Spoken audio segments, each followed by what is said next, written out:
Welcome back to the channel, guys. If you're returning, if it's your first time here, then welcome to the channel. Today I wanted to cover mods. I've got a top 5, but I'm not really going to be able to completely abide by the top 5 rule because there are some other things that go hand in hand with a lot of these that I'm going to have to add in. So there's going to be a few. Also, I wanted to add that I do have some really cool things going on. I've been doing some work to the car, but things have been kind of crazy around the house here, and I just haven't had a chance to edit some of this stuff down and kind of organize it all. So we'll get there and we'll get back on schedule here very soon. But I wanted to throw something out there for you guys, and I've been wanting to talk about my my favorite mods for a little bit now. And now keep in mind that these are things that I would do to a car if I first get it. If it's a stock or relatively stock car, and you know, you want to start upgrading it. There's a lot to be said for keeping a car completely stock. If you've got one that's in just pristine condition and you don't want to do anything to it at all, I totally respect that, and this is not the video for you. But, well, maybe it's not the video for you. There are a few things that you can do that are going to make the car feel better to drive that aren't going to affect it a whole lot. You know, some of these things I feel like Ford should have done just from the get-go. A lot of this stuff, guys, is going to cover suspension, because I am a firm believer in kind of building these things from the ground up. And you know, in my mind, if you're going to put a ton of power into these cars and not do anything at all to the suspension, then you're asking for trouble. And you know, the car's not going to be as much fun to drive. It's not going to be nearly as responsive. So these are the areas that I would start with. So let's jump right into it.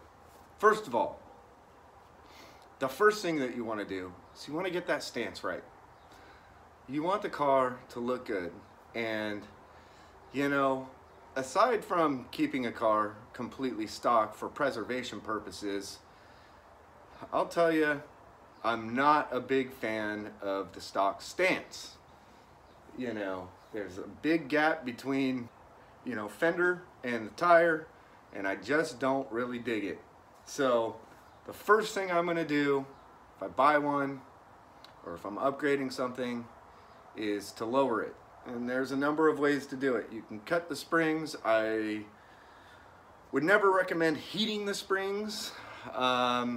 But you know, I guess to each their own. Me personally, I'm gonna go with a set of aftermarket springs for them. And you know, that's just me. This car has the Ibach Pro Kit. I've thought about doing something that lowers it down even a little bit more, but you know, for the time being, I'm not in any hurry to change it up. Number 2, subframe connectors. Okay, if you've never driven a car with subframe connectors on it, do it. I mean, it's one of those things. It's relatively inexpensive. You can, you know, take them somewhere, have them welded on, weld them on yourself if you have the ability, and they will completely change the way your car feels. I like the ones with the brackets for the seat screws. I mean, they just hold everything together very nicely and make the car feel so much better. So speaking on feel, again, lowering the car is going to help with feel too, guys, believe me. So number 3 on that, upgraded sway bars. Man, I'll tell you what, when I first got in this car and drove it, I had already taken off the strut tower brace and there was a brace underneath the K-member. We'll get to those things in a minute. So pretty much the only thing that it had was, suspension-wise, was lowering springs and the subframe connectors and the sway bars. But going from my 93 that didn't have any of those things on it, those sway bars, they help so much. You know, when you're cornering, you don't want your car to do that.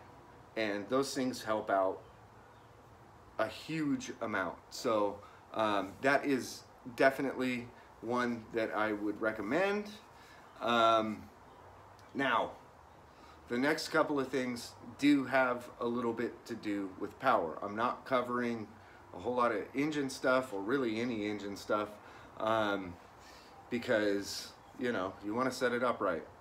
The first one, and this, like, I'll tell you what, it's so hard to put these mods in some kind of order of importance, because they all make such a big difference, and that is gears. Gears are an absolute must in these cars. They come with 273s.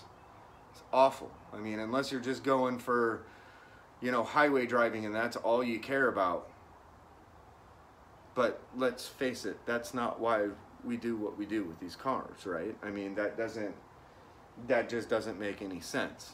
So for the 5 speeds, 355s, 373s, for the automatics, 410s, and if you're already at the point where you're adding boost, then you probably already know enough about it to know that if you're doing really much more than 5 pounds of boost, then you're probably going to want something more in the neighborhood of a 327, 333, something like that.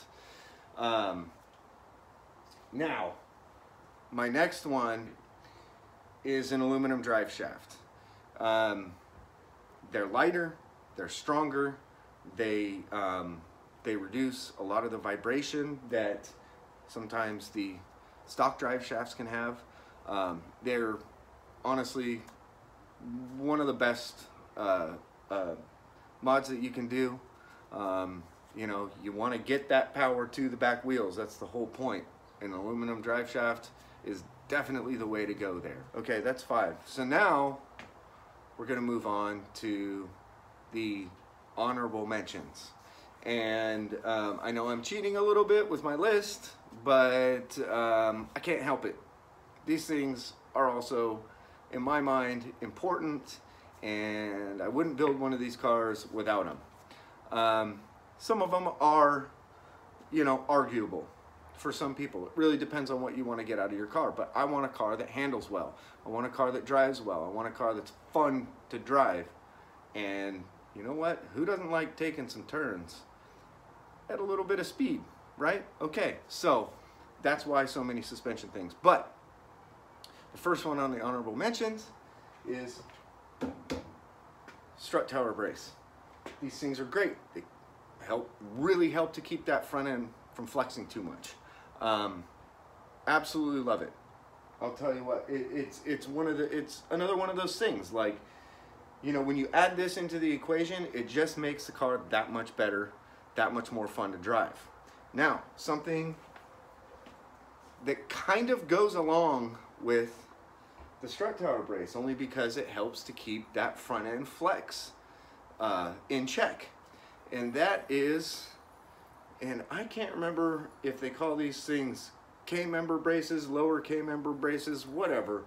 Back in my time in the early 2000s, we called them G-load braces. But these basically go, these bolt on right underneath the K-member, and they keep that thing from flexing quite a bit. Once I get to more of a finalized point with the car, it's definitely going back on. I don't know if I'll use this one because it's pretty old and there's a little bit of rust on it. This is actually a Kenny Brown, which I don't even think that they make anymore. But I'm definitely, if I don't use this one, I'll definitely use something. So Number 3 on the honorable mentions. Now, and this almost, you know, this one should be in the top 5. It really should be, but there's so many other things that I feel like are important to upgrade to get ready for more power. First, and the number 3 in this category is going to be exhaust. And I'm also cheating a little bit because this is going to include at least 2 things, and probably for most of you guys that aren't in California, 3. So the exhaust, I mean, we want our cars to sound good. That's part of the appeal to these things. These pushrod motors sound freaking awesome, and you want it to sing, right? I mean, why not let it? And also, the faster you can get that exhaust out of there, the better. So, you want to reduce the restriction, right? And along with reducing the restriction, that also helps it sound better. So, I've got a set of BBK shorty headers on. I prefer the unequal length. I've had both the equal and the unequal. I really prefer the unequal length. It's an upgrade that's totally well worth it. That's, you know, those stock headers are definitely a restrictive point in the exhaust, and you want to open that up a little bit. Now, number 2, and I'm leaving something out of the middle, and you'll know what that is in a minute, but mufflers, obviously, okay? I know that there's a number of muffler options out there. I prefer Flowmasters. In my opinion, there's nothing like the sound of a set of Flowmasters that are dumped out at the end of the muffler. I mean, I just love it. That's how this car is. That's how I intend to keep it. Nothing's gonna change there. The third part of the equation here, H-pipe or X-pipe, mid-pipe. I'll tell you what, I'm not knocking the stock H-pipe with the cats in it, other than the fact that it's restrictive. But the sound, it still sounds good, guys. Like, it really does. With the headers and the mufflers, those cats, they don't really hurt the sound. It just sounds different. I have an off-road H-pipe on this car right now, and I love it. It's got that nice throaty sound, and it just puts a smile on your face. But I'll tell you what, with the cats on, you get a little bit of a deeper sound. It's not quite as mid-rangey, and it still sounds great. It just doesn't flow as well. So it just depends on what you have to deal with and what you prefer and all that kind of stuff. So anyway, guys, that is pretty much it for my recommendations. And like I said before, keep in mind, this is for a car that hasn't really had much done to it, or, you know, you're preparing for, you know, more power. This is just to get things kind of ready for all that. And just as a total disclaimer, braking systems are huge too.